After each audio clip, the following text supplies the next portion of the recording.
అయిపోయిందా yoga day acting అందరిది? ఒక క్వశ్చన్ అడుగుతా. యోగా రోజు చేయాలనా? ఒకరోజు ఫోటో దిగి పెట్టేస్తే అయిపోతుందా? మీరు చేస్తారు అదే మరి. ఒకరోజు ఫోటో దిగుతారు, స్టోరీ హ్యాపీ ఇంటర్నేషనల్ డే అని యోగా డే అని పెట్టేస్తే అయిపోతుంది ఇంకా. యోగా అనేది రోజు చేయాలి భయ్య. ఒక్క రోజు అని కాదు. ఈ డేస్ ఎందుకో ఏమో మొన్న ఫాదర్స్ డే రోజు ఇట్లా కోపం వచ్చింది. ఆ కేకులు కట్టింగు అదేంది అర్థమే కాదు అసలు. మన మన కల్చరే కాదు ఇదంతా. ఈ డేస్ అనేటిదే. అంటే యోగా డే ఉండొచ్చు. కానీ ఫాదర్స్ డే, మదర్స్ డే నీకు రోజు ఇక చెప్పి మాట్లాడే వేస్ట్. కేక్ కటింగ్లు ఇది కొత్తగా వచ్చినాయి ఈ అన్నీ. పాతే మనవి ఓడగొడుతుర్రు. ఇట్లాంటి కొత్త పనికిరాని వ్యవహారాలు ఒకటే రోజు ఈ అన్ని వ్యవహారాలు ఇప్పుడు కల్చర్ తీసుకొస్తారు. మన మంచి మంచివేమో పొడగొడుతుర్రు. అవి పట్టించుకుంటలేరు. అవి గలీజ్గా అనిపిస్తుందంట.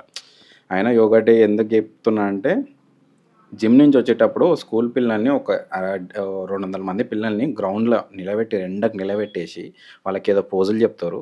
పోజులు చెప్పి బస్సు మీదకి వెళ్ళి ఒకటి ఫోటో తీస్తుండు. అంటే అది ఫోటో తీసి మార్కెటింగ్ మా స్కూల్లో యోగా ఇట్లా చెప్తారని అదే ఒక్క రోజు చెప్పి నాకు తెలిసి 100లో ఒక స్కూల్ చెప్తుండొచ్చు. ఎండకు నిలబెట్టారు కాకపోతే రోజు చెప్పి అసలు ఆ పోజు కూడా తెలియదు పాప మా పిల్లలకు. ఇంకోటి ఇట్లా ఇట్లా పెడితే మనం పట్టుకోగలితే ఒకటే రోజు కనీసం గైడెన్స్ ఒక టీచర్ కూడా ఉండదు యోగా టీచర్. గైడెన్స్ లేకుండా యూట్యూబ్లోనో ఆ ఫేస్బుక్లోనో ఎలానో పోజ్ చూస్తారు, పోజ్ చెప్తారు టీచర్లు. మరి అంత దరిద్రంగా లక్షలు లక్షలు నొక్కుతారు. అది ఇక నాకు అనవసరం. కానీ మీకు కూడా నువ్వు పెట్టే పోజ్ అన్న తెలుసా నీకు? దానివల్ల ఉపయోగాలు ఏందో తెలుసా?